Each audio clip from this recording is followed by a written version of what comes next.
જય સ્વામિનારાયણ વિદ્યાર્થીઓ.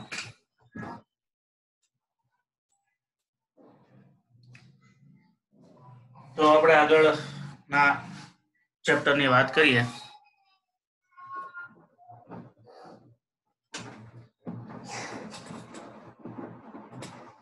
પ્રકરણ નંબર 6.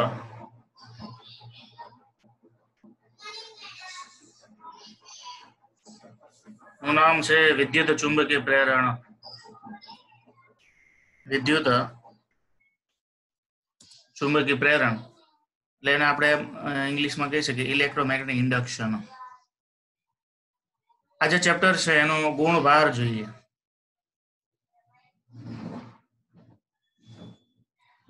તો 5 ગુણનું આ ચેપ્ટર છે. વિદ્યુત ચુંબકીય પ્રેરણ એટલે કે ચુંબકીય ક્ષેત્રને કારણે જે વિદ્યુતનું પ્રેરણ થાય છે. પ્રેરણ એટલે એક ઉર્જાનું બીજી ઉર્જામાં રૂપાંતર થવું.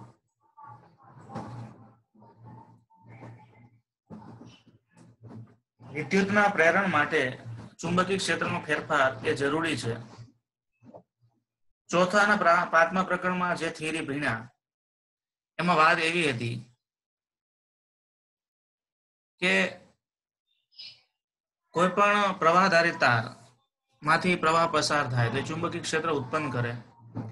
આ ચેપ્ટરમાં વાત એવી છે કે પ્રવાહધારી તારની આજુબાજુમાં ચુંબકીય ક્ષેત્રનો ફેરફાર કરવામાં આવે. કોઈ પણ તારની આજુબાજુમાં ચુંબકીય ક્ષેત્રનો ફેરફાર કરવામાં આવે તો તારમાંથી કરંટ ઉત્પન્ન થાય છે. પહેલામાં વિદ્યુતને કારણે ચુંબકીય ક્ષેત્ર ઉત્પન્ન થતી એની વાત હતી. અહીંયા ચુંબકીય ક્ષેત્રને કારણે વિદ્યુત ઉત્પન્ન થાય એની વાત છે. એટલે કે એસી જનરેટર છે, બરાબર, એ કયા સિદ્ધાંત ઉપર કામ કરે એની વાત આપણે આ ચેપ્ટરમાં કરવાની છે. ચેપ્ટરનું ગુણભાર તમને લખાવું છું. તો 5 માર્ક્સનું ચેપ્ટર છે, 5 ગુણનું ચેપ્ટર છે, જેમાં લખો 3 MCQ અને 1 2 માર્ક્સનો પ્રશ્ન. 3 MCQ અને 1 2 માર્ક્સનો પ્રશ્ન. એમ કુલ 5 ગુણનું આ ચેપ્ટર છે.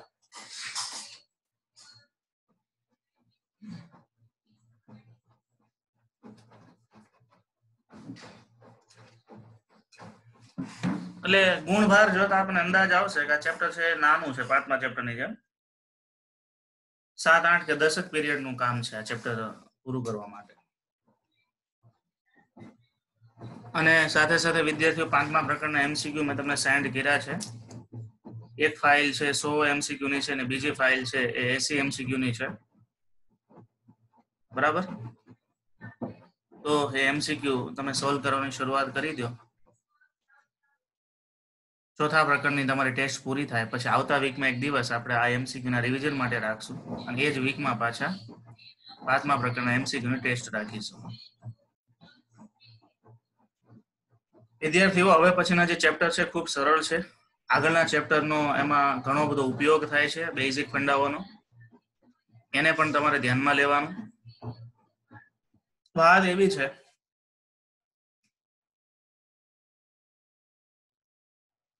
કે આ જે ચેપ્ટર છે એ ગુણભારની રીતે બહુ નાનું છે પણ એના જે કન્સેપ્ટ છે બહુ અગત્યના છે. અહીંયાથી આખા ફિઝિક્સમાં એક પ્રકારનું થોડુંક ચેન્જીસ આવ્યું. આપણે પહેલા બીજા પ્રકરણમાં વિદ્યુત ભાર, વિદ્યુત ક્ષેત્ર, વિદ્યુત સ્થિતિમાનની વાત થઈ. ત્રીજા ચેપ્ટરમાં વિદ્યુત પ્રવાહની વાત કરી. ચોથા અને 5મા પ્રકરણમાં વિદ્યુત પ્રવાહની ચુંબકીય અસરોની વાત કરી અને પૃથ્વીના ચુંબકત્વની વાત કરી. એટલે એમાંથી વિદ્યુતમાંથી ચુંબક એવી વાત હતી. આ ચેપ્ટરમાં થોડોક ડિફરન્ટ એટલે થોડોક એમાં ટ્વિસ્ટ આવ્યું. ચુંબકમાંથી વિદ્યુત કેવી રીતે ઉત્પન્ન કરી શકાય એની વાત છે. આગળના ચેપ્ટરમાં વિદ્યુત મોટર, પંખાઓ, એના બેઝિક સિદ્ધાંતોને લગતા બધા એમાં મુદ્દાઓ હતા. આ જે ચેપ્ટર છે એમાં વિદ્યુત જનરેટર એટલે કે વિદ્યુત ઉર્જા ઉત્પન્ન કેવી રીતે કરી શકાય, વિદ્યુત જનરેટરો કયા સિદ્ધાંત ઉપર કામ કરે છે એનો મુખ્ય મુદ્દો છે. એટલે આ ચેપ્ટરમાં એક વસ્તુ આપને ખ્યાલ આવવો જોઈએ કે કોઈ પણ રીતે આપણે વિદ્યુત પ્રવાહ એટલે ઈએમએફ એટલે ઇલેક્ટ્રોમોટિવ ફોર્સ એટલે કે વોલ્ટેજ ઉત્પન્ન કરવા છે. વોલ્ટેજ ઉત્પન્ન કરવા માટેની જે અલગ અલગ પદ્ધતિઓમાંની એક પદ્ધતિ આ છે, જેને આપણે વિદ્યુત ચુંબકીય પ્રેરણ કહીએ છીએ.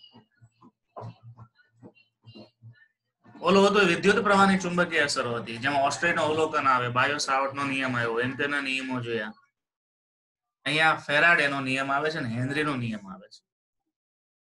જોકે ફેરાડેનું કામ તો કેપેસિટર માટે પણ હતું, પણ ફેરાડેની અગત્યની શોધ આ ચેપ્ટરમાં પ્રેરણ માટે પણ છે. આ ચેપ્ટરની જે શરૂઆત છે, શરૂઆતના મુદ્દા જ ફેરાડે અને હેનરીના પ્રયોગથી થાય છે. ફેરાડે અને હેનરી બંને એક અલગ અલગ વૈજ્ઞાનિકો છે અને અલગ અલગ બે પ્રયોગ કર્યા હતા. પણ ફેરાડેના પ્રયોગ છે એ કમ્પેરેટિવલી બહુ સરળ હતા. હેનરીના પણ એ જ પ્રયોગો હતા, પણ હેનરી પ્રયોગ બતાવવાની રીત છે થોડીક અટપટી બતાવી હતી. ફેરાડે છે ઇંગ્લેન્ડનો એક સાયન્ટિસ્ટ હતો અને હેનરી છે એ અમેરિકન એક સાયન્ટિસ્ટ છે. બરાબર, બેના સંશોધનો સેમ ટુ સેમ છે, પણ સંશોધન કરવાની પદ્ધતિ જુદી જુદી છે. એમાં ફેરાડેની જે પદ્ધતિ છે એ બહુ સરળ છે, એટલે એ ફેરાડેના જે પ્રયોગો છે, જો કે તમારે જૂના સિલેબસ પ્રમાણે ફેરાડેના પ્રયોગ એ રીતે આખું ટાઇટલ આવતું. આ લોકો ફેરાડે અને હેનરીના બેના કમ્બાઇન્ડ પ્રયોગો છે, એટલે બેનું ભેગું નામ આપ્યું. આપણે ફેરાડે હોય કે હેનરી હોય, સાયન્ટિસ્ટ ગમે તે હોય, એના જે પ્રયોગો બતાવ્યા છે એ પ્રયોગો કઈ રીતે છે, તો પ્રયોગ નંબર 1, પ્રયોગ નંબર 2 અને પ્રયોગ નંબર 3 એમ 3 સળંગ સિરીઝમાં એને પ્રયોગ કર્યા છે.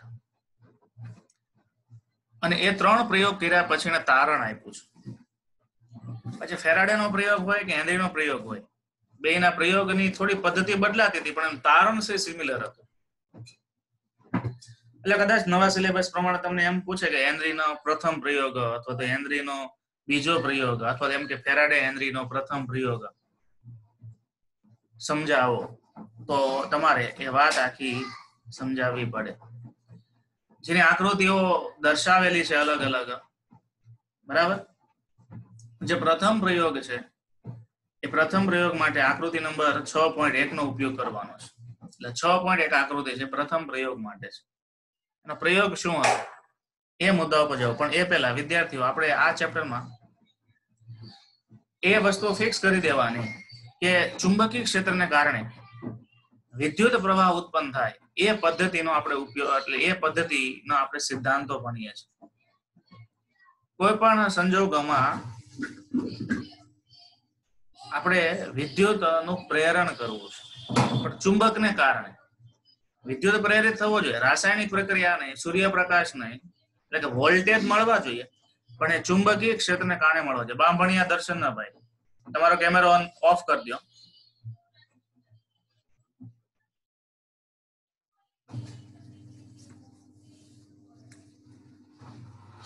તો આપણે આગળ વાત લઈ જઈએ.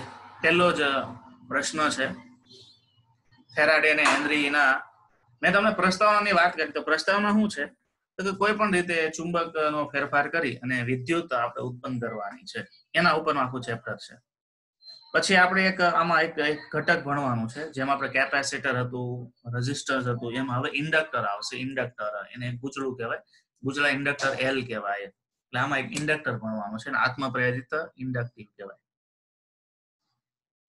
તો એ બધી વાત આમાં આવે. પછી ફેરાડે અને હેનરીના પ્રયોગના મુદ્દાની વાત આવે.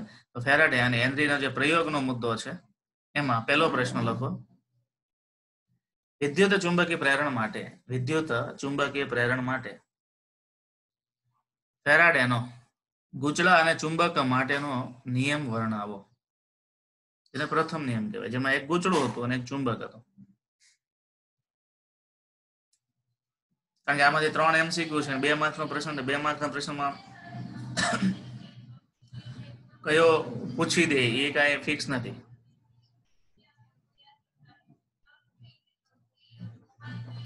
તો વિદ્યુત ચુંબકીય પ્રેરણ માટે ફેરાડેનો ગૂંચળા અને ચુંબક માટેનો પ્રયોગ વર્ણવો, એટલે પ્રથમ પ્રયોગ ની આકૃતિ છે.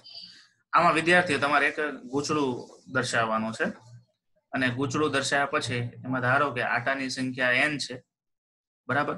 એમાંથી પ્રવાહ પસાર નથી થતો. એમાં જે પ્રવાહ ઉત્પન્ન થાય ને એ પ્રવાહની હાજરી જોવા માટે એની સાથે ગેલોનોમીટર G જોડેલું છે. ગુચલાના અક્ષ ઉપર એનાથી થોડે દૂર એક ગજિયો ચુંબક મૂકેલો છે. ગુચલાને આપણે કોઇલ C1 એવું નામ આપ્યું છે.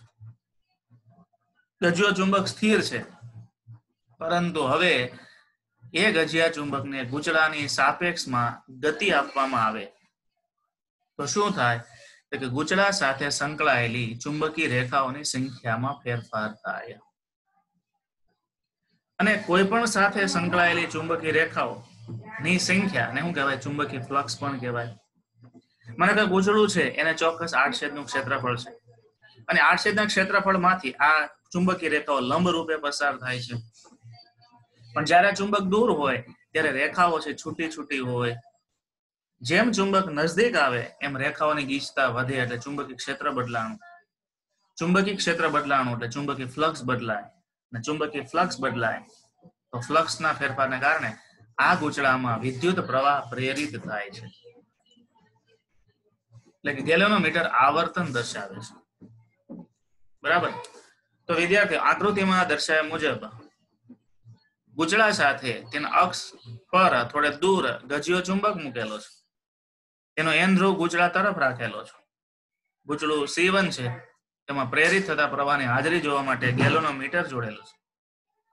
આ આકૃતિ એનું વર્ણન છે. હવે કાર્ય પદ્ધતિ કેવી રીતે આખો પ્રયોગ કરવામાં આવે છે. તો ફેરાડેએ જ્યારે ગજિયા ચુંબકને v જેટલા વેગથી ગુચડા તરફ ગતિ કરાવે છે ત્યારે તેમાં G મીટર આવર્તન દર્શાવે છે. એટલે ગેલોનોમીટર છે એ આવર્તન દર્શાવે છે. બરાબર.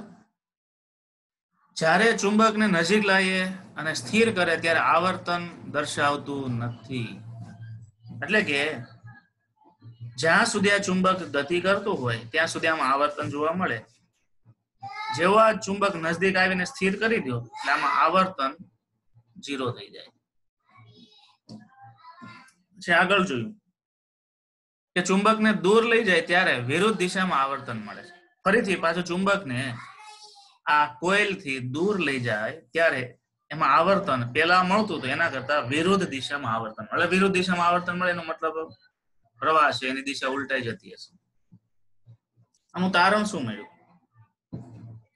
તો તારણ એવું કર્યું ફેરાડેએ કે આના પરથી તારણ આપ્યું કે ચુંબક અને ગુચડા વચ્ચે સાપેક્ષ ગતિ વિદ્યુત ઉર્જાના પ્રેરણ માટે જવાબદાર છે. જ્યાં સુધી આ ગુચડું ગતિ કરે છે ત્યાં સુધી આવર્તન મળે. જ્યારે ગુચડું નજદીક આવી ગયું એટલે ચુંબક ગુચડાની નજદીક આવી ગયું અને સ્થિર કરી દીધો એટલે સાપેક્ષ ગતિ કેવી થઈ ગઈ? બે વચ્ચેની 0. અને સાપેક્ષ ગતિ 0 થઈ ગઈ ત્યારે આવર્તન બતાવતું નથી. એટલે આમાં કોઈ કરંટ ઉત્પન્ન નથી થતો. પાછો ચુંબક દૂર લઈ જાય એટલે ફરીથી સાપેક્ષ ગતિ આવી ત્યારે આવર્તન મળે છે. એટલે જ્યારે ચુંબક ગુચડાની નજદીક લાવવામાં આવે એટલે જ્યારે નજદીક લાવતા હોય ત્યારે અને જ્યારે દૂર લઈ જતા હોય ત્યારે આવર્તન જોવા મળે છે. જ્યારે એ નજદીક લાવીને સ્થિર મૂકી દે ત્યારે કોઈ પ્રકારનું આવર્તન જોવા મળતું નથી. એટલે ચુંબકને ગુચડાની નજદીક લાવી દીધો એનો મતલબ શું થયો? તો કે એનો સાપેક્ષ ગતિ 0 થઈ ગઈ. સાપેક્ષ ગતિને કારણે પ્રવાહ 0 થાય. પ્રવાહ 0 થાય એટલે ગેલોનોમીટર કોઈ પ્રકારનું આવર્તન દર્શાવે નહીં.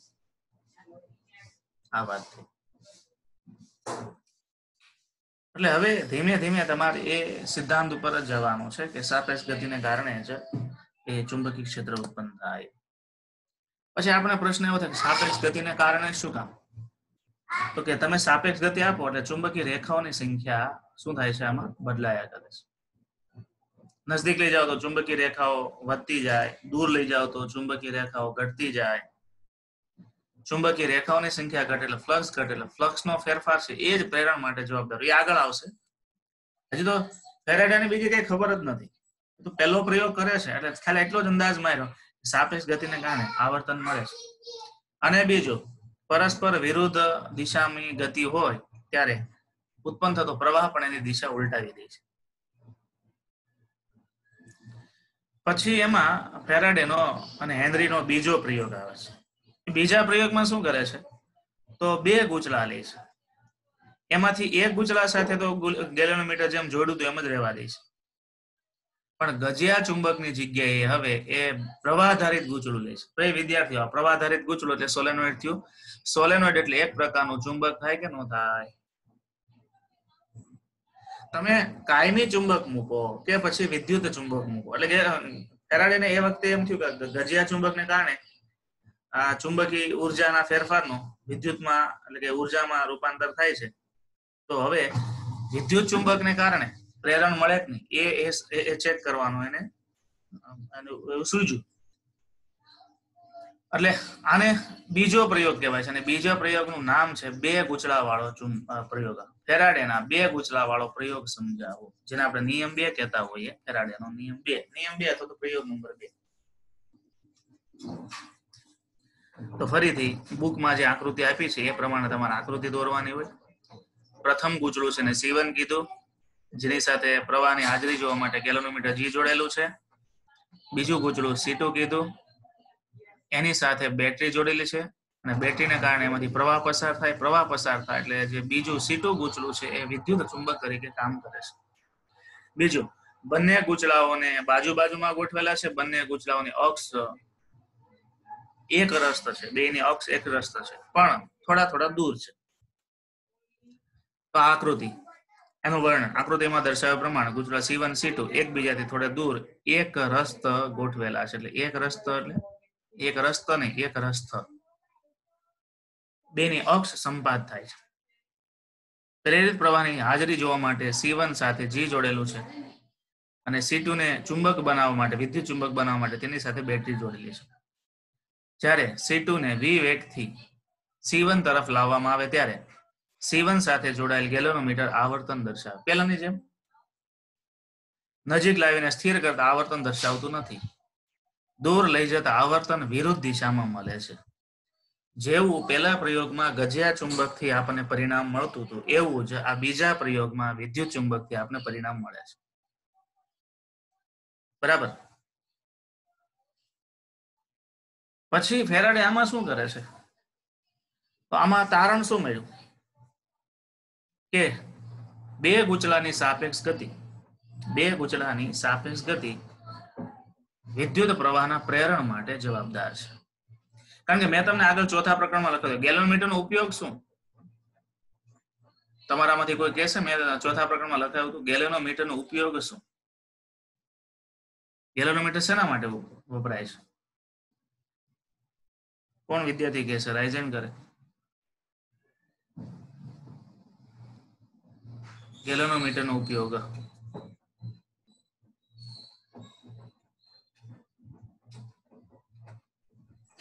એટલો પ્રવાહ પ્રેરિત થાય ને એમાં દેખાડે.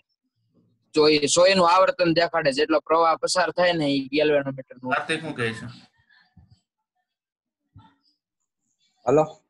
હા, વિદ્યુત પ્રવાહની હાજરી. વિદ્યુત પ્રવાહની હાજરી. જેને શું કહે છે?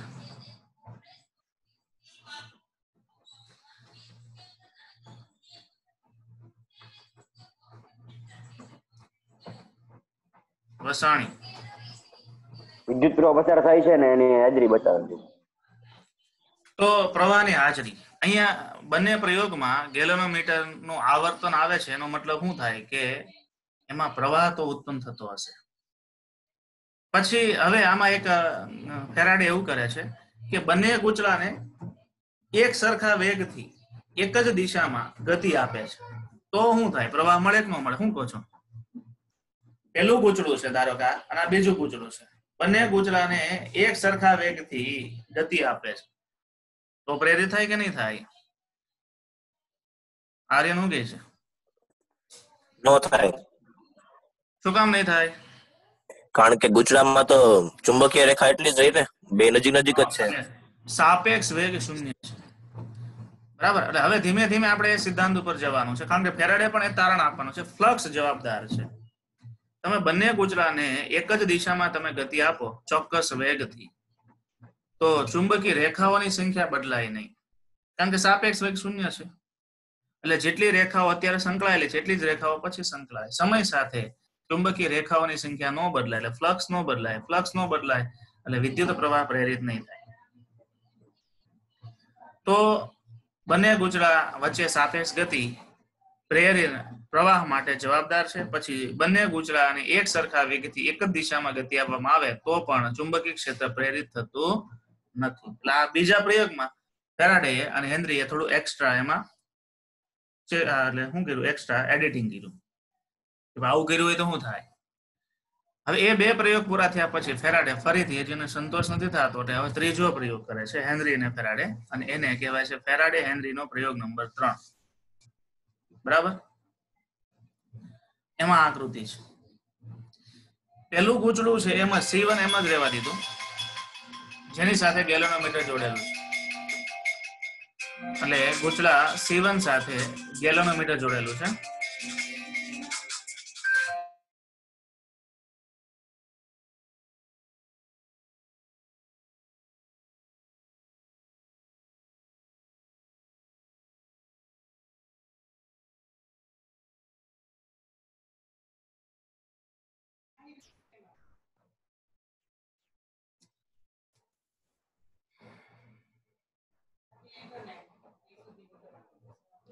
હવે શું થાય છે કે બીજા ગૂંચળા સાથે બેટરી જોડી છે, બેટરી જોડ્યા પછી એની સાથે કળ જોડે છે. જો આમ બધું સિમિલર જ છે. પેલા ગૂંચળામાં એ લોકો ક્યારેય કઈ પ્રકારનો ફેરફાર નથી કર્યો. પેલું ગૂંચળું C1 ની સાથે ગેલોમીટર એમ જ, કારણ કે એમાં તો પ્રવાહની હાજરી જોવાની છે. પણ સામે ગજિયો ચુંબક હતો, ગજિયો ચુંબક રિપ્લેસ કરીને પાછો વિદ્યુત ચુંબક મૂક્યો, વિદ્યુત ચુંબક રિપ્લેસ કરીને હવે શું મૂકે છે, વિદ્યુત ચુંબક જ રાખે છે. પણ એ ગૂંચળાની સાથે કળ જોડી દે છે અને કળને ચાલુ બંધ કરે છે. કળ ચાલુ બંધ કરે એટલે શું થાય, બીજા ગૂંચળામાં પ્રવાહમાં વધઘટ થાય, અને પ્રવાહમાં વધઘટ થાય એટલે બીજા ગૂંચળા વડે ઉદ્ભવતું ચુંબકીય ક્ષેત્રમાં વધઘટ થાય. ચુંબકીય ક્ષેત્રમાં વધઘટ થાય. એ ચુંબકીય ક્ષેત્ર પહેલા ગૂંચળા સાથે સંકળાય એટલે એનો ફેરફાર થયો અને પહેલા ગૂંચળામાં પ્રવાહ પ્રેરિત થાય છે. તો આ પ્રયોગમાં ફેરાડે શું કરે છે, ચલો એના મુદ્દા જોઈ લઈએ. ત્રીજા પ્રયોગમાં તો આને કહેવાય બે ગૂંચળા વાળો અને કળ વાળો પ્રયોગ. બે ગૂંચળા હતો જ, એની સાથે શું મૂકી દીધું, કળ ગોઠવી દીધી પ્રયોગ. એટલે તમારી બુકમાં જે છે ને, ટેક્સ્ટ બુકમાં આકૃતિ, એ જ આકૃતિ તમે દોરવાની ટ્રાય કરજો. બરાબર. પછી આમાંથી કોઈ વિદ્યાર્થી એમ થતું હોય કે મારે પ્રવાહમાં આકૃતિમાં ટેક્સ્ટ બુકમાં બતાવ્યો છે એ આ દિશામાં લેવો, આ દિશામાં લેવો, કઈ દિશામાં લેવો એમ, તો એ અત્યારે તમારે એ ઉપાધિ નથી કરવાની. તમારે તો કોઈ પણ દિશામાં પ્રવાહ બતાવી દેવાનો. નજદીક આવતો હોય આમ જ થાય, દૂર જતો આમ જ થાય. એના નિયમો છે, આપણે નિયમ જોઈશું. અને એ નિયમ ઉપરથી આ વખતની ગુજકેટમાં પ્રશ્ન પૂછાયેલો છે, કઈ દિશામાં પ્રવાહ પ્રેરિત થાય, એ ચોક્કસ નિયમ પ્રમાણે. પણ અત્યારે તો આપણે જનરલ વાત કરીએ છીએ. એટલે તમે જયારે આકૃતિ દોરતા ત્યારે આ આકૃતિમાં પ્રવાહની દિશાનો એરો ગોખવાનો નથી. તમને સારું લાગે રીતે એરો મૂકી દેવો. અહીંયા પ્લસ માઇનસ એ તમને સારું લાગે મૂકો, પણ જે બાજુ પ્લસ મૂકો છો એ બાજુથી કરંટ જતો બતાવવાનો. એ પાછું નિયમ પ્રમાણે રાખવાનો. રેવાજી પ્રવાહ પ્લસ થી માઇનસ તરફ જ બતાવવાનો. એ બધા નિયમો છે. પણ ઉત્પન્ન થતો પ્રવાહ કઈ દિશામાં લેવો એની દિશા જો આપણે નક્કી નથી કરી ત્યાં સુધી આપણે ગમે તે રીતે બતાવી દે. આ પ્રયોગમાં શું થાય, તો આકૃતિનું વર્ણન તો સિમિલર છે. C1 છે અને C2 ગૂંચળાઓને એકબીજાની નજદીક ગોઠવા છે. C1 ને પ્રેરિત પ્રવાહ માટે G જોડેલું છે. C2 ને વિદ્યુત ચુંબક બનાવવા માટે તેની સાથે બેટરી જોડેલી છે. C2 માં ઉદ્ભવતા ચુંબકીય ફેરફાર કરવા માટે તેની સાથે કળ જોડેલી છે. કાર્ય પદ્ધતિ. હવે સાપેક્ષ ગતિ આપણને જરૂર નથી, કળને ચાલુ બંધ કરવાની. ફેરાડે કળ ચાલુ કે બંધ કરે ત્યારે G મીટર આવર્તન, જ્યારે કળ ચાલુ કરે કે કળ બંધ કરે ત્યારે આવર્તન દર્શાવે. જો સતત કળ દબાવી રાખે અથવા તો સતત એને ખુલ્લી રાખે તો આવર્તન આવતું નથી. જ્યારે બેટરીના માઇનસ કે પ્લસ બદલી નાખો તો આવર્તન પરસ્પર વિરુદ્ધ દિશામાં થઈ જાય છે. માઇનસ હતું ત્યાં પ્લસ કરી નાખો, પ્લસ હતું માઇનસ, આવર્તન પરસ્પર વિરુદ્ધ. આ પ્રયોગ તો છે ને હું વિદ્યાર્થીઓને લેબમાં ડેમોમાં કરાવું છું. નવરા હોય ને ઓલું ગૂંચળું ને બધું પડ્યું હોય તો આ ચેક કરો તો પ્લસ માઇનસ બદલીને જો આવર્તન બદલાઈ જાય છે. બરાબર. અને એ છે પણ એ બધું લેબમાં જયારે મળીશું ત્યારે એ બધું થાય. આ વર્ષે મળીએ કે આવતા વર્ષે મળીએ. જો ગૂંચળાને ગર્તમાં નરમ લોખંડ મૂકે, હવે ગૂંચળું હતું ને ગર્તમાં નરમ લોખંડ મૂકે તો કોણા આવર્તન વધી જાય છે. હા, અહીંયા નરમ લોખંડ મૂકી દે, કોણાવર્તન વધી જાય છે. તો નરમ લોખંડ મૂકવાના કારણે કોણાવર્તન શું કામ વધી જાય? તો નરમ લોખંડ મૂકવાના કારણે શું થાય? એનું ફ્લક્સ વધી જાય, કારણ કે રેખાઓ વધારે ખેંચાય. રેખાઓ, કારણ કે નરમ લોખંડ શું કરે છે? એ હાર્ડ મેગ્નેટ છે. આપણે 5મા પ્રકરણમાં હાર્ડ મેગ્નેટ શું કરે? એ ફેરોમેગ્નેટ કહેવાય. ફેરોમેગ્નેટ છે પ્રબળ ચુંબકીય ક્ષેત્રને પોતાના તરફ ખેંચે છે. એટલે અને આપણે આમ પણ જોયું હતું કે સોલેનોઇડમાં નરમ લોખંડ મૂકવામાં આવે તો એનું ચુંબકીય ક્ષેત્ર વધે છે, અને એનું સૂત્ર શું થાય? તો કે B બરાબર μ0 IF પ્લસ IB જેટલું થાય. તો IF શું છે?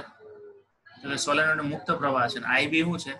તો સોલેનોઇડ અંદર મૂકેલો લોખંડ નો બદ્ધ પ્રવાહ છે. આવું આપણે આગળ ચેપ્ટરમાં થિયરી કરી હતી. થિયરીમાં એક સૂત્ર પણ ભણ્યા હતા, બરાબર, 5મા ચેપ્ટરમાં. એટલે નરમ લોખંડ મૂકો એટલે શું થાય કે એમાં ચુંબકીય રેખાઓ પ્રેરિત થાય, ને એ ચુંબકીય રેખાઓ અને બાહ્ય ચુંબકીય રેખાઓ એકબીજાને શું કરે? સપોર્ટ કરે. એટલે અહીંયા ચુંબકીય ક્ષેત્રની તીવ્રતામાં વધારો થાય, એટલે C1 સાથે સંકળાયેલું ફ્લક્સ વધે, અને ફ્લક્સ વધવાને કારણે વિદ્યાર્થીઓ એમાં પ્રેરણ વધે છે. તારણ: પ્રેરિત થતા પ્રવાહ માટે ચુંબકીય ક્ષેત્રનો ફેરફાર જવાબદાર છે. બરાબર. પછીનો મુદ્દો તમારી બુકમાં આપ્યો છે એ મુદ્દા પ્રમાણે હવે વાત આવી ચુંબકીય ફ્લક્સ. આ ચુંબકીય ફ્લક્સ તો આપણે આગળ ક્યાંક આવી ગયું છે 5મા પ્રકરણમાં. નિયમિત, અનિયમિત, આમ તો વિદ્યુત ફ્લક્સ અને ચુંબકીય ફ્લક્સ સિમિલર જ છે. એટલે આ જે વાત છે ચુંબકીય ફ્લક્સ, એ તમારે 5મા પ્રકરણમાંથી જોઈ લેવાની. જો તમને 5મા પ્રકરણ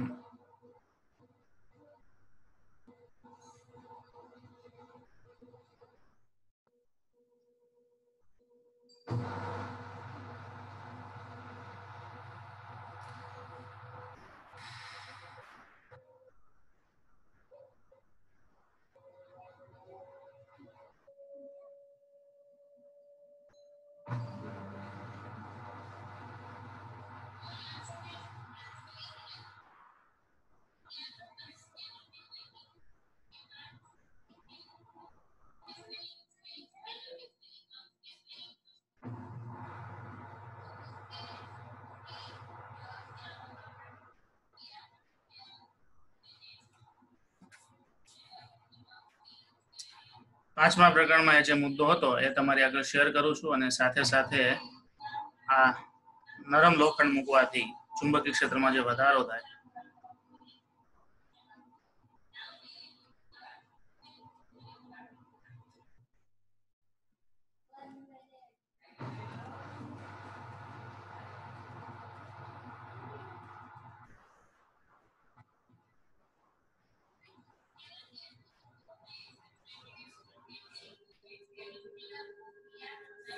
એક મિનિટ, આપણે આ 5મામાં લખાયું છે કે 4થામાં લખાયું છે? 4થામાં લખાયું છે ચુંબકીય ફ્લક્સ. સોરી, આ 5મામાં આવ્યો ચુંબકીય ફ્લક્સ નો જે મુદ્દો લખાયો હતો, નિયમિત અને અનિયમિત ને જેમ છે એમ જ, બરાબર. એટલે એ સિમિલર. આ વખતે કે આગળની વખતે ચુંબકીય ફ્લક્સ નો પ્રશ્ન પૂછ્યો છે, પણ એમાં બસ આ 2 માર્ક્સ નો પૂછ્યો છે. તમારે આ એની વ્યાખ્યા, સૂત્ર, એકમ અને નિયમિત અનિયમિત એવા ભાગ પાડી દેવાના. પછી આજે જે વાત આવી કે ભાઈ નરમ લોખંડ મૂકવાથી ચુંબકીય ક્ષેત્રમાં વધારો થાય, એ આપણે ચુંબકત્વ વાળી જે છેલ્લી થિયરી હોય ને, ધ્રુવીભવન વાળી, એમાં એ વાત આવે છે કે આ રીતે છે.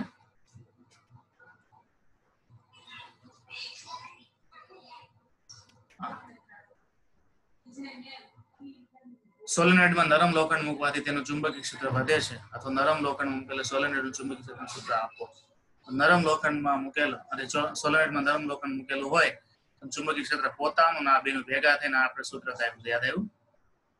B બરાબર μ0 IF નો થાય, μ0 IF પ્લસ μ0 IB થાય. આ રીતે. તો વિદ્યાર્થીઓ, પ્રકરણ નંબર 6 માં આ 2 મુદ્દાઓ છે એ બહુ સિમિલર છે. જો 6 6.2 અને 6.3 પૂરો કરવા માટે આપણે અડધો કલાકનો સમય લાગે છે, બરાબર?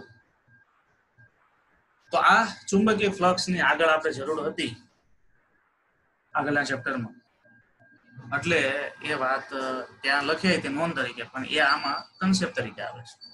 ચોથા પ્રકરણમાં પણ એ વાત થોડી આવેલી છે, પણ એક્ઝેક્ટ પ્રશ્ન તો આમાં જ આવ્યો છે, અને ચોથા પ્રકરણમાં પણ આગળ આવી ગયો હતો. વિદ્યુત ફ્લક્સ અને ચુંબકીય ફ્લક્સ છે એ બહુ સિમિલર કન્સેપ્ટ છે.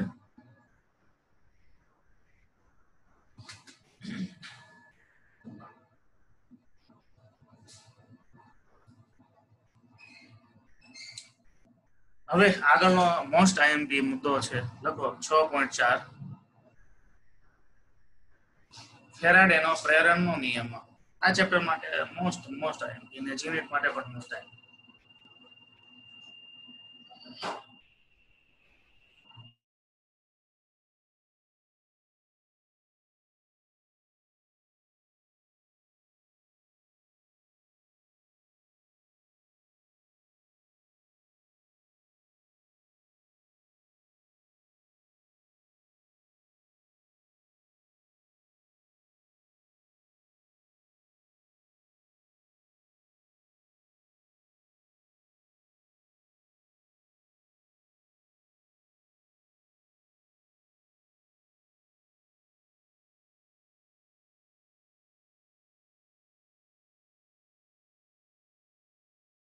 ચલો આગળનો મુદ્દો લખો જોઈએ, ટાઇટલ ફેરાડેનો પ્રેરણ નિયમ. મોસ્ટ આઈએમપી અને બહુ સરળ છે, એકદમ સિમ્પલ. 6.4 ફેરાડેનો પ્રેરણનો નિયમ. પ્રશ્ન છે, વિદ્યુત ચુંબકીય પ્રેરણ એટલે કે વિદ્યુત ચુંબકીય પ્રેરિત ઈએમએફ માટે ફેરાડેનો નિયમ લખી એનું સૂત્ર તારો. હેનરી અને ફેરાડે બે પ્રયોગ કર્યા હતા, પણ ગાણિતિક સંબંધ છે ફેરાડે.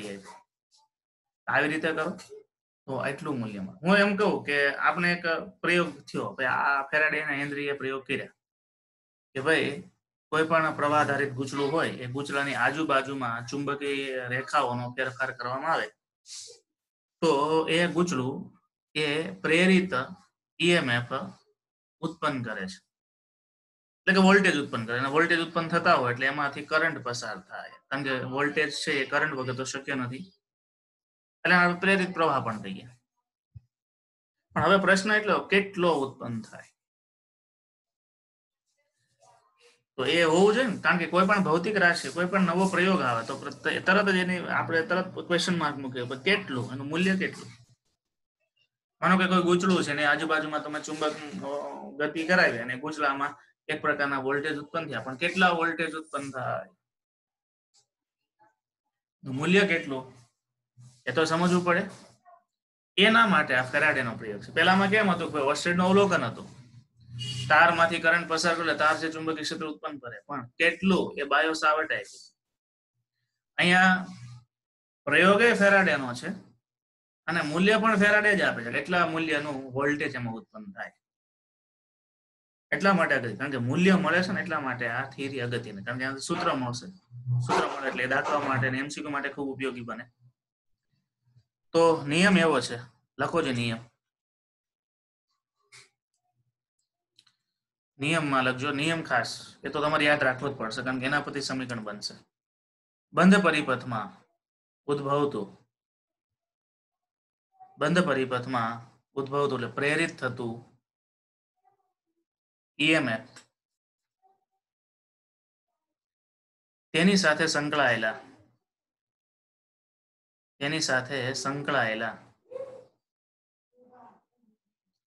ચુંબકીય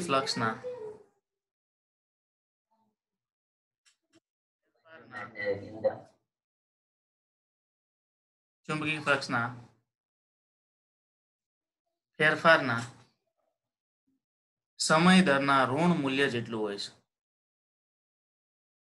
ચુંબકીય ફ્લક્સના ફેરફારના સમય દરના ઋણ મૂલ્ય જેટલું હોય છે.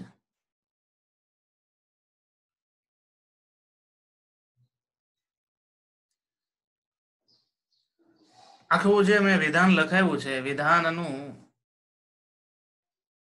તમે તારણ કાઢવા જાઓ.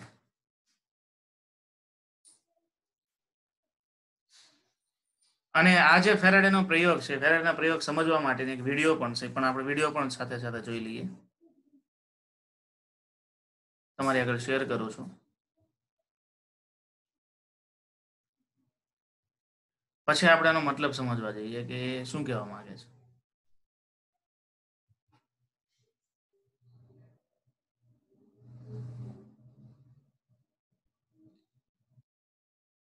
Bare circular coil of copper wire.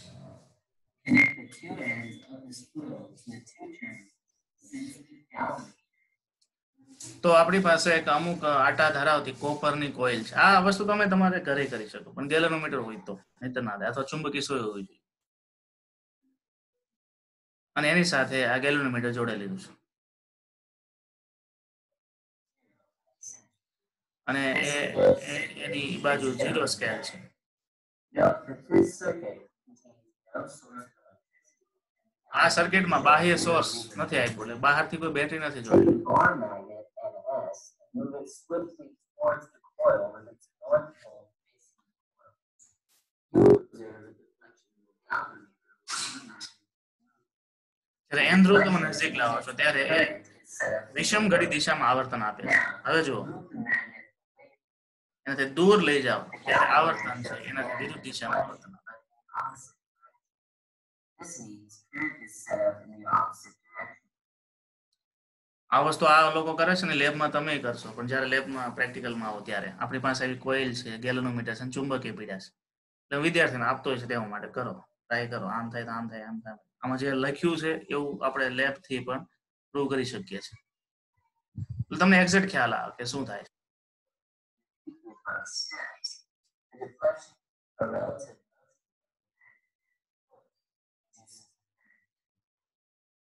the current produced by a relative motion. તો હવે પ્રશ્ન આવ્યો કે કેટલો કરંટ પ્રોડ્યુસ થાય. એમ કીધું તો ખરા કે ભાઈ આવર્તન મળે છે એટલે કરંટ ના કારણે આવર્તન મળે છે, પણ કેટલું? તો એના માટે આ ફેરાડેનું જે સૂત્ર છે, એનો જે નિયમ છે એ અગત્યનો છે. તો કે બંધ પરિપથમાં ઉદ્ભવતું પ્રેરિત ઈએમએફ તેની સાથે સંકળાયેલા ફ્લક્સ ના ફેરફારના સમય દરના ઋણ મૂલ્ય જેટલું હોય છે. હવે આ જે વિધાન છે ને એમાં એમ જો સમય સાથે ફેરફાર થતો ફ્લક્સ, એટલે સમય સાથે બદલાતો ફ્લક્સ. સમય સાથે બદલાતો ફ્લક્સ એટલે કેવી રીતે મળે? તો ધારો કે તમે ગુચરાની બાજુમાં ચુંબક લઈ જાઓ છો અને T1 સમયે એ ચુંબકને કારણે ઉદ્ભવતી રેખાઓને કારણે ગુચરા સાથે સંકળાયેલું ફ્લક્સ ∅1 છે. T1 સમયે ધારો કે ફ્લક્સ ∅1 છે અને તમે સાપેક્ષ ગતિ આપો છો. સાપેક્ષ ગતિ આપો એટલે ચુંબકીય રેખાઓ બદલાય. થોડા સમય પછી કઈ ગુચરું છે એ ચુંબકથી ગુચરાથી નજદીક આવ્યું છે તો દૂર ગયું હશે.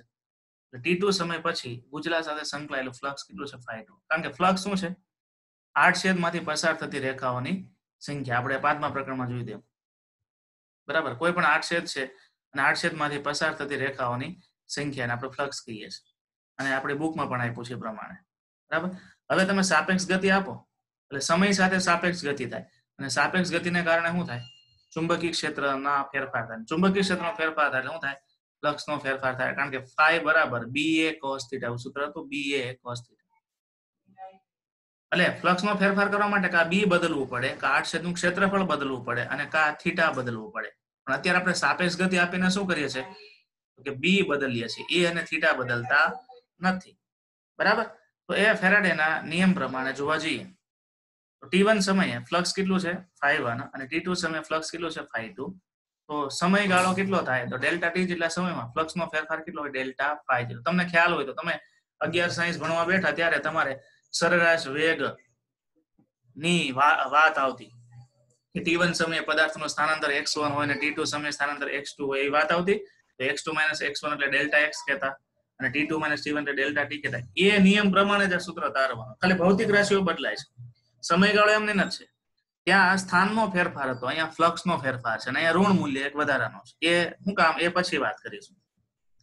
તો આ વાત આવે એટલે મુદ્દો લખવાનો. T1 સમયે ધારો કે ફ્લક્સ ∅1 છે, T2 સમયે ધારો કે ફ્લક્સ ∅2 છે. ફેરાડેના નિયમ પરથી ગુચરામાં પ્રેરિત થતું સરેરાશ ઈએમએફ નીચે મુજબ ગણી શકાય. કારણ કે સમય સાથે ફ્લક્સનો ફેરફાર, તો સમયમાં કેટલો ફેરફાર છે? ડેલ્ટા ટી જેટલો. ફ્લક્સનો ફેરફાર કેટલો છે? ડેલ્ટા ∅ જેટલો. તો ડેલ્ટા ટી જેટલા સમયગાળામાં ફ્લક્સનો ફેરફાર ડેલ્ટા ફાઈ છે તો સરેરાશ ઈએમએફ ને આપણે ઈ કહીએ epsilon is equal to delta minus delta phi ના છેદમાં ડેલ્ટા ટી મળશે. હવે ડેલ્ટા ફાઈ એટલે હું φ2 માઇનસ φ1 અંતિમ ફ્લક્સ માઇનસ પ્રારંભિક ફ્લક્સ અને સમયગાળો t1 minus t2 minus t1. હવે આ તો સરેરાશનું સૂત્ર થયું. સરેરાશના સૂત્રને આપણે તત્કાલીનમાં ફેરવવું હોય તો શું કરવું પડે? વિકલનમાં જવું પડે. અને વિકલન ક્યારે આવે? તો કે આમાં લિમિટ મૂકવી પડે. Limit delta T tends to 0 લેવાનું, કારણ કે અતિ સૂક્ષ્મ ફેરફાર માટે લિમિટ લેવી પડશે. જો સમયગાળાનો ફેરફાર અતિ સૂક્ષ્મ હોય તો ઉપરના સમીકરણમાં limit delta T tends to 0 લેતા ઉપરના સમીકરણમાં લિમિટ લઈ લો તો પ્રેરિત થતું તત્કાલીન ઈએમએફ નું સૂત્ર આ રીતે મળે. તો તત્કાલીન ઈએમએફ માટે અહીંયા એક ભૂલ છે. સરેરાશની આ કાઢી નાખો નિશાની. સરેરાશની નિશાની નીકળે તત્કાલીન માટે એ ના આવે. એટલે epsilon is equal to minus d phi ના છેદમાં ડીટી, કારણ કે ઉપરના સમીકરણનું શેમાં રૂપાંતર થઈ ગયું? વિકલનમાં. લિમિટ અહીંયા પછી લખ્યું નથી ડાયરેક્ટ, તમને આ નિયમ ખબર જ છે. આ તો એક આટાની વાત થઈ. જો n આટા હોય તો ગુચલામાં જો n આટા હોય તો ફ્લક્સ પણ n ગણું ફેરફાર થાય ને n ગણા ફ્લક્સને કારણે ઉત્પન્ન થતું ઈએમએફ પણ n ગણું થાય. અને n ગણું ઈએમએફ ઉત્પન્ન કરવા માટે વાર્નિશ કરેલા આટા મૂકવા પડે. નહીં તો શું થાય? આટાની સંખ્યા ઘટી જાય. બરાબર? તો ફાઇનલ તત્કાલીન EMF epsilon is equal to minus n d phi ના છેદમાં dt આ સૂત્ર મળે મોસ્ટ ટાઈમ. જ્યાં ઋણ નિશાની શું છે? તો લેન્ઝના નિયમની હાજરી બતાવે છે. પછી એમસીક્યુ માટેના કેટલાક મુદ્દાઓ. ફ્લક્સનો ફેરફાર કઈ રીતે થાય? તો ફ્લક્સનો ફેરફાર કરવા માટે આટાનો ફેરફાર થઈ શકે તો પણ ફ્લક્સનો ફેરફાર થાય. તો આટાનો ફેરફાર હોય ઉપરના સમીકરણ પ્રમાણે જઈએ. આટાનો ફેરફાર હોય તો ઉપરનું સમીકરણ આ લ્યો કે પછી સરેરાશ વાળું લ્યો. હવે એમસીક્યુ માટે તમારે 3 રીત યાદ રાખવાની છે. માનો કે જો આટાનો ફેરફાર દાખલામાં આપ્યો હોય તો પ્રેરિત ઈએમએફ ગણવાનું કઈ રીતે? બી એ cos થીટા, બી અચળ રાખવાનું, એ અચળ રાખવાનું, cos થીટા અચળ રાખવાનું, n2 માઇનસ n1 ના છેદમાં t2 માઇનસ t1. ઘણા દાખલા એવા છે કે t1 સમય આટા n1 છે અને t2 સમય આટા n2 હોય. બરાબર? તો પ્રેરિત થતું ઈએમએફ કેટલા? પ્રેરિત થતા વોલ્ટેજ કેટલા? બરાબર? આટાનો ફેરફાર હોય ત્યારે આ સૂત્ર આ રીતે લગાય. આ તો પછી બીજું કે માનો કે ચુંબકીય ક્ષેત્રનો ફેરફાર હોય, આટા અચળ હોય, ક્ષેત્રફળ અચળ હોય, થીટા અચળ હોય તો એ સૂત્ર આ રીતે લખાય માઇનસ n એ theta cos theta b2 minus b1 છેદમાં t2 માઇનસ t1. એટલે સમય સાથે ચુંબકીય ક્ષેત્ર બદલાતું હોય તો આ સૂત્ર આવે. સમય સાથે આટા બદલાતો આવે, કારણ કે ફ્લક્સ તો બદલાય છે પણ ફ્લક્સ બદલવા માટે 4 વસ્તુ જવાબદાર છે. આટો જવાબદાર છે, ચુંબકીય ક્ષેત્ર જવાબદાર છે, ક્ષેત્રફળ જવાબદાર છે અને થીટા પણ જવાબદાર છે. પછી ત્રીજું કે જ્યારે થીટા બદલાતો હોય, બરાબર, તો શું આવે? તો એપ્સિલોન બરાબર માઇનસ n એ b અચળ cos theta 2 minus cos theta 1 ના છેદમાં t2 માઇનસ t1. અહીં ઝેરોક્સમાં નથી આવ્યું, t2 માઇનસ t1 કરી નાખ્યું. અને ચોથું તમારે યાદ રાખવાનું, બધામાં તમને પ્રેરિત ઈએમએફ મળ્યો. પ્રેરિત ઈએમએફ ને તમે અવરોધ વડે ભાગી નાખો એટલે પ્રેરિત પ્રવાહ થઈ જાય. એટલે પ્રેરિત પ્રવાહ I બરાબર શું થાય? તો એપ્સિલોન ના છેદમાં r. આજે મેં તમને કરાવ્યું છે ને એ શેના માટે કરાવ્યું છે? આગળના ઉદાહરણની ગણતરી માટે કરાવ્યું છે.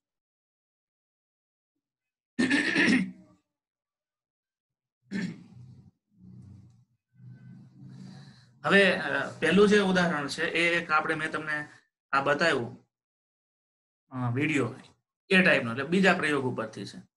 એમાં તમારે ખાલી જવાબ જ આપવાનો, કોઈ ગણતરી નથી. ઉદાહરણ નંબર 1 ની વાત કે પ્રયોગ નંબર 6.2 ધ્યાનમાં લ્યો અને ધ્યાનમાં લીધો. ગેલોનોમીટરમાં મોટું કોણાવર્તન મેળવવા માટે તમે શું કરશો? તો તમારે ગેલોનોમીટરમાં તમારે મોટું કોણાવર્તન મેળવવું હોય તો ફ્લક્સનો ફેરફાર પણ મોટો કરવો પડે. ફ્લક્સનો ફેરફાર માટે કેવી રીતે? કે આટાની સંખ્યા વધારો તો થાય, અથવા આટ ક્ષેત્રનું ક્ષેત્રફળ વધારો તો થાય, અથવા તો સાપેક્ષ ગતિ વધારો તો થાય. સાપેક્ષ ગતિ વધારો એટલે શું થાય? સમય સાથે ફ્લક્સનો ફેરફાર વધી જાય. બરાબર? તો એમાં પેલું ઉકેલ છે કે મોટું આવર્તન મેળવવા માટે એક કે તેથી વધુ પગલા લઈ શકાય. એટલે ઘણા ઓપ્શન છે. પેલું, ગુચલા C2 ની અંદર નરમ લોખંડ મૂકીને સરિયાનો ઉપયોગ કરો. નરમ લોખંડ મૂકો એટલે શું થાય? તો ઉત્પન્ન થતી ચુંબકીય રેખાઓ વધી જાય. બરાબર? બીજું, ગુચલાને શક્તિશાળી બેટરી સાથે જોડો. ગુચલાને શક્તિશાળી બેટરી સાથે જોડો એટલે શું થાય? બોચડું પ્રબળ વિદ્યુત ચુંબક બને. પ્રબળ વિદ્યુત ચુંબક બને તો પણ ફ્લક્સ વધી જાય. ત્રીજું, આ ગોઠવણને ટેસ્ટ ગુચલાની નજદીક ઝડપથી ખસેડો. સાપેક્ષ ગતિ ઝડપથી કરાવો તો પણ એ વધી જાય. બરાબર? તો મોટું કોણાવર્તન મેળવવા માટે આ બધું કરી શકાય. બીજું, ગેલ્વેનોમીટરની ગેરહાજરીમાં તમે પ્રેરિત પ્રવાહની હાજરી કેવી રીતે દર્શાવશો? વિચારો જોઈએ. તમને એમ કીધું હોય કે આ જે બીજો પ્રયોગ છે એમાં ગેલ્વેનોમીટર નથી જોડવાનું, તો પ્રેરિત થયેલો પ્રવાહ હવે તમે કેમ નક્કી કરશો? આ તો ગેલ્વેનોમીટર મૂક્યું હતું એટલે એનું આવર્તન બતાવ્યું, તમને ખબર પડી કે આ પ્રેરિત થયેલો પ્રવાહ છે. ગેલ્વેનોમીટર નો હોય તો ગેલ્વેનોમીટર વગર પ્રેરિત પ્રવાહની હાજરી જોવા માટે શું કરી શકાય? કાંઈ આઈડિયા આવે છે? શું કરવાનું? ગેલ્વેનોમીટર એટલે નાની ટોર્ચ એટલે એલઈડી જોડવાની, એલઈડી લાઇટ, નાનો બલ્બ જોડો. બે ગુચળા વચ્ચે સાપેક્ષ ગતિ કારણે બલ્બ પ્રકાશિત થશે અને આમ પ્રેરિત પ્રવાહની હાજરી જોઈ શકાય. આ પ્રયોગ તમે ઘરે કરી શકો. તમારી ઘરે જૂની કોઇલ હોય કે નહીં, કોઇલ, એ કોઇલ છે ને એને તમે એને વીખો એટલે એમાંથી બહુ લાંબો એક વાર્નિશ કરેલો તાર નીકળશે. એ તારમાંથી તમારે અલગ એક ગૂંચળું બનાવી નાખવાનું. ગૂંચળા બને એના બે છેડા હોય ને ત્યાં વાર્નિશ થોડો છોલી દેવાનું કોન્ટેક્ટ માટે, ત્યાં એલઈડી જોડ દેવાની. પછી તમારી પાસે મેગ્નેટ હતું ને, એ મેગ્નેટ લઈ અને ગૂંચળાની અંદર આમ લઈ જવાનું, બહાર લઈ જવાનું આમ કરશો એટલે એલઈડી માં થોડી થોડી લાઇટ થશે. અંધારામાં રાખશો એટલે પ્રયોગમાં તમને લાઇટ થતી દેખાશે. ગેલ્વેનોમીટર ની જરૂર નથી, નાની લાઇટ થાય, બરાબર, નજદીક લઈ જાઓ, દૂર લઈ જાઓ, નજદીક લઈ જાઓ, એટલે એનાથી ખ્યાલ આવે કે આમાં વોલ્ટેજ અથવા કરંટ ઉત્પન્ન થયો. તો આ કરી શકાય.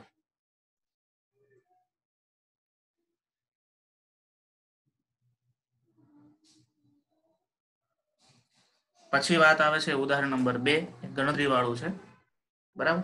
એની વાત આપણે કાલે કરીશું. સીધા દાખલા હોય, ઉદાહરણ 2, ઉદાહરણ 3. મેં તમને જે સૂત્ર લખાયો નોંધ તરીકે, એ સૂત્રનો ઉપયોગ કરીને ગણવાના છે, બરાબર. પછી સ્વાધ્યાયના કેટલાક દાખલાઓ છે, એ ફેરાડેના નિયમ પરથી છે. અને પછી લેન્ઝનો નિયમ આવશે કે ઋણ નિશાની શું કામ મુકાય છે? લેન્ઝના નિયમને કારણે મુકાય છે અને એ ઉર્જા સંરક્ષણ નિયમ છે. એની વાત આપણે કાલે કરીશું. ઋણ નિશાની શું કામ આવે એ પહેલા મારો એક પ્રશ્ન છે કે ગૂંચળાની બાજુમાં તમે ચુંબકીય ફ્લક્સનો ફેરફાર કરો અને આ સૂત્ર પ્રમાણે ઈએમએફ ઉત્પન્ન થાય છે, ઓકે. પણ હું પૂછું છું કે ઈએમએફ શું કામ ઉત્પન્ન થતો હશે? ચુંબકીય ક્ષેત્રનો ફેરફાર કરવાથી ઈએમએફ ઉત્પન્ન થવાનું કારણ શું હશે? વિચારજો. તમે એમ કીધું કે આ ગૂંચળું છે, ગૂંચળાની આજુબાજુમાં ચુંબકીય ક્ષેત્રનો ફેરફાર કર્યો એટલે એમાં પ્રેરિત પ્રવાહ ઉત્પન્ન થયો કે ઈએમએફ વોલ્ટેજ ઉત્પન્ન થયા. પણ મારો પ્રશ્ન એમ છે કે આજુબાજુમાં ચુંબકીય ક્ષેત્રનો ફેરફાર કરવાથી વોલ્ટેજ શું કામ ઉત્પન્ન થતા હશે? એનું થોડું વિચારજો કે એવું કઈ પ્રકારની ઘટના બને છે કે જે ગૂંચળામાં વિદ્યુત ભારને દોડાવે. કારણ કે પ્રવાહ ક્યારે મળ્યો? વિદ્યુત ભાર દોડ્યા ત્યારે. તો વિદ્યુત ભારને દોડાવવા માટે તમારે શું કરવું જોઈએ? થોડું વિચારજો. આગળનો ચેપ્ટર હતો ને, ચોથું પ્રકરણ અને પાંચમા પ્રકરણના બેઝિક છે સિદ્ધાંતનો એકાદો સૂત્રનો ઉપયોગ થાય છે, પણ થોડું વિચારજો, બરાબર. કાલે હું તમને પૂછીશ એમાંથી કોણ એનો જવાબ આપી શકે છે, આપણે ટ્રાય કરશું. તો આજના દિવસ માટે એટલું જ રાખીએ, બરાબર. તો ફેરાડેના પ્રયોગો, ફેરાડેનું સૂત્ર અને ઉદાહરણ નંબર 1 સુધી આપણે વાત થઈ. આજના દિવસ માટે એટલું રાખીએ. જય સ્વામિનારાયણ. અહીંયા આપણે પૂરું કરીએ. કોઈ વિદ્યાર્થીને કઈ ક્વેરી હોય તો રાઇઝ હેન્ડ કરી શકે છે.